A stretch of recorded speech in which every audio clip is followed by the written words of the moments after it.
अस्सलाम वालेकुम सबको। ये एनिमे है अनडेथ अनलक एपिसोड 1। रिसेंटली न्यू आया है। इस एनिमे में स्टोरी इस तरीके से शुरू होती है कि एक लड़की है जिसको अनलक कहते हैं और उसका नाम एक तरीके से अनलक रख दिया गया है कि वो जिसको भी दोस्त बनाती है या बात करती है सही है और उसको वो हाथ लगा ले तो उसके साथ कुछ उस पर्सन के साथ कुछ अनलक पेश आ जाता है। कुछ ना कुछ हो जाता है और वो मर जाता है। उसी का एक वाक़या हुआ था एक वक़्त के जब उसके रिलेटिव थे मॉम डैड और उसके रिलेटिव कुछ प्लेन में सफ़र ही कर रहे थे कि उन लोगों ने जाने से पहले उसको पप्पा किया, किस किया। तो फिर वो लोग जब प्लेन में बैठे वो प्लेन अचानक से क्या हुआ कि उसके फ़ैन में आग लग गई एंड प्लेन वाज़ ब्लास्ट। बहुत दुःख की बात है कि उसके पेरेंट्स मर गए। तब से उसने उस दिन से ये किया कि यार जिसको भी मैं दोस्त बनाने की कोशिश करती हूँ, अगर वो हाथ लगाता है मुझे, वो मर जाता है। तो वो फिर मैंगा पढ़ रही थी। मैंगा पढ़ते हुए वो ब्रिज के किनारे खड़ी थी, सुसाइड करने लगी ही थी कि अचानक से एक आदमी आता है जिसको अनडेथ कहते हैं। उसको उसको आप गर्दन उड़ा दो, उसकी हाथ काट दो, पैर काट दो, मरेगा नहीं। That was is special ability. तो उसने उस लड़की को पकड़ लिया। लड़की बोली दूर हो जाओ, पास ना आना, तुम मर जाओगे वरना। लड़की ने चाकू पकड़ ली तो वो अनडेथ था। उसने चाकू अपने सीने में घुसा दी पूरी, ये लो मैं नहीं मरा। उस लड़की को उतार के साइड में फेंक दिया और उसको बोला है गलत है, ये तुम्हें नहीं करना चाहिए, तुम्हारी उम्र ही नहीं है मरने की ये सब। तो वो लड़का अचानक से पानी में गिर गया। वो मरने ही वाला था समझो, पानी में गिर गया, टूट वूट गया। लड़का अचानक से जिंदा वापस आ गया, बाहर आ गया।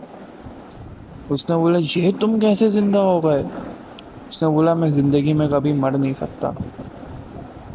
तो फिर उसने बोला एटलीस्ट अच्छा तो है कि मुझे ऐसी पार्टनर मिल गई है अब कि वो अनलक है, कि कोई भी अनलक आएगा एटलीस्ट मैं अपनी बोरिंग ज़िंदगी से आज़ाद तो हो सकता हूँ। कुछ तो मुझे चैलेंज मिला कि यार मुझे लोग मारने की कोशिश कर रहे हैं, क्योंकि वो बहुत ही ज़्यादा ताकतवर इंसान था, बहुत ही ज़्यादा।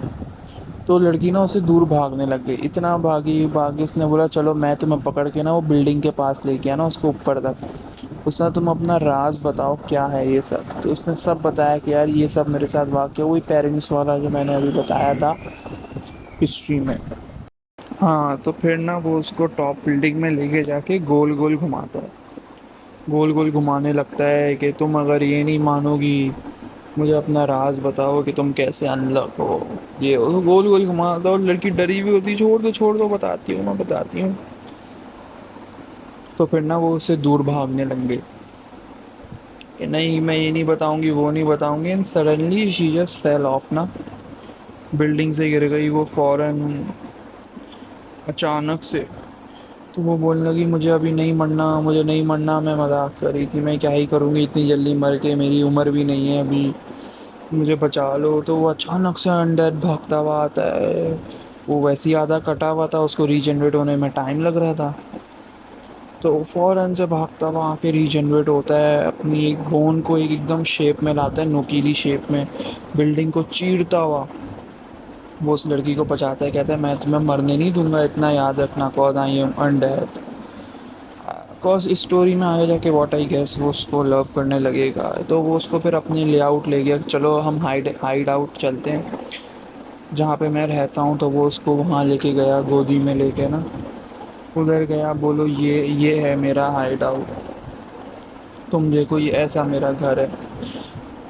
तो वो उसको कहने लगा अच्छा अगर तुम ऐसी हो, अनलक तुम्हारा ऐसा है। तो वो उसको फिर पकड़ गया एकदम गोल, तो उसने मतलब हक कर लिया टाइट से ना, ठीक है मुझे और अनलक चाहिए, चलेगा मेरे साथ। तो फिर उसने अचानक से ना उसकी टोपी उतार दी ना। तो उसने बोला नहीं मेरे बाल नहीं देखने, अब मेरे बाल कौन काटेगा? जब भी कोई मेरे बालों को हाथ भी लगाता तो वो उसको अनलक हो जाता है। तो उसने बोला चलो आओ तुम्हारी कटिंग मैं करता हूँ। तो उसने ना अचानक से बोलने की ज़रूरत भी नहीं पड़ी, उसने उस लड़की की कटिंग कर दी और वो लड़की बहुत हैप्पी थी कि यार ये इसने मेरे बाल काटे हैं देखो। तो उसको बहुत अच्छा लगा, she was too much happy ना कि यार अच्छा मेरे बाल भी कट गए। तो ये सब हुआ। फिर अचानक से एक ऑर्गेनाइजेशन उसको नोट कर रही थी, जब से वो टावर पे था ना, तब से वो ऑर्गेनाइजेशन उसको नोट करी थी। अब जैसे वो अनलक था तो उसके ऊपर बम का डिब्बा भी गिर गया था, यहाँ तक कि उस वक्त जब वो टावर पे था वो और आधा फट चुका था। फिर वो वापस रीजनरेट हुआ उस लड़की को बचाने के लिए। चलो वापसी आते हैं, जब वो घर पे थी ना उसके साथ, तो फिर तब वो ऑर्गेनाइजेशन उधर पहुंची और उस लड़की का गर्दन काट दिया। लड़के का गर्दन काट के उसको एक गोल्ड डिब्बे में बंद कर दिया था, क्योंकि फिर वो रीजनरेट हो नहीं पाएगा। वो ऐसा बॉक्स था। फिर उसने उस लड़की को बोला कि चलो तुम्हें भी मैं साथ लेके जा रहा हूँ, तुम अनलॉक हो, तुम भी बहुत सारी चीज़ों में काम आ सकती हो। तो फिर जैसे ऑलरेडी उस लड़के ने उस लड़की के बाल काट लिए थे, तो अनलक उस लड़के के ऊपर लग चुका था। अब उस लड़के का हेड तो एक आदमी के पास था ना, उसी ऑर्गेनाइजेशन के मेंबर के पास। तो बस बारिश का मौसम था, तूफान वगैरह हो रहा था, वेदर क्लाउडी था, तो अचानक से एक लाइटनिंग स्ट्राइक उस ऑर्गेनाइजेशन के आदमी के ऊपर पड़ गई। वो आदमी गल सड़ के मर गया, फायर्ड अप हो गया था पूरा वो।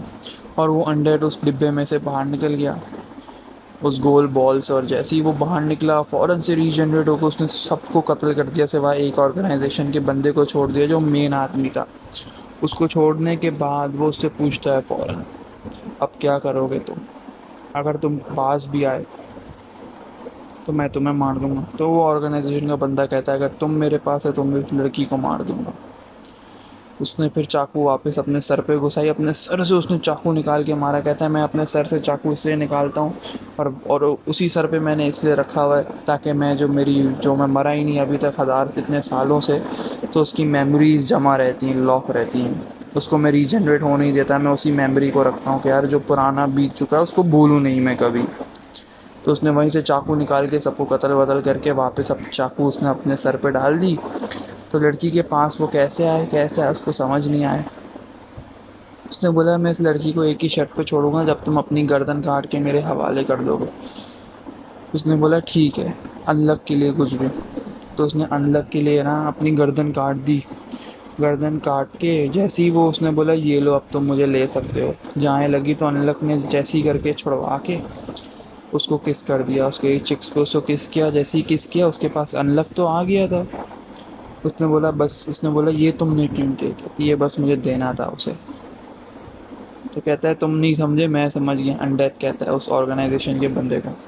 अब अनडेथ तो मर नहीं सकता, बट अनलक तो आ गया ना अनडेथ के पास। अब अनडेथ बेशक जिसके भी पास हो, उसके ऊपर भी एक लाइटनिंग स्ट्राइक पड़ गई फौरन से और वो मर गया। इस तरीके से दोनों सरवाइव कर गए। अब जैसे ही वो दोनों सरवाइव कर गए, देवर बोथ है, तो अनडेथ कहता है तुम्हारे पास तो बहुत सारा अनलक है, क्यों ना मैं तुम्हारे साथ pressed. I hope you both understand. वो आपको फोटो में पता चल जाएगा। बिसाइड डैट स्टोरी का पहला पार्ट ये था, और मैं ये कहना चाहूँगा कि स्टोरी बहुत ज़्यादा इंटरेस्टिंग है, बहुत ही ज़्यादा। क्यों इंटरेस्टिंग है? क्योंकि इसकी story similar to what I guess is type of high school DxD characteristic type, but still that story is too much interesting. और ये अभी उसका फर्स्ट एपिसोड आया है, तो बहुत कुछ आगे और होने वाला है। तो ये था पहला एपिसोड। पसंद आया तो यार लाइक और शेयर कर देना, सब्सक्राइब कर देना अगर तुम्हें यार ऐसी स्टोरी सुनने का अच्छा शौक है। स्टोरी तो नहीं, फिलहाल एनिमे है, पता है स्टोरी फॉर्मेट पे रहा हूँ, और ये उर्दू एनिमे है। तो सब्सक्राइब करना मत भूलना। शुक्रिया, अल्लाह हाफिज़।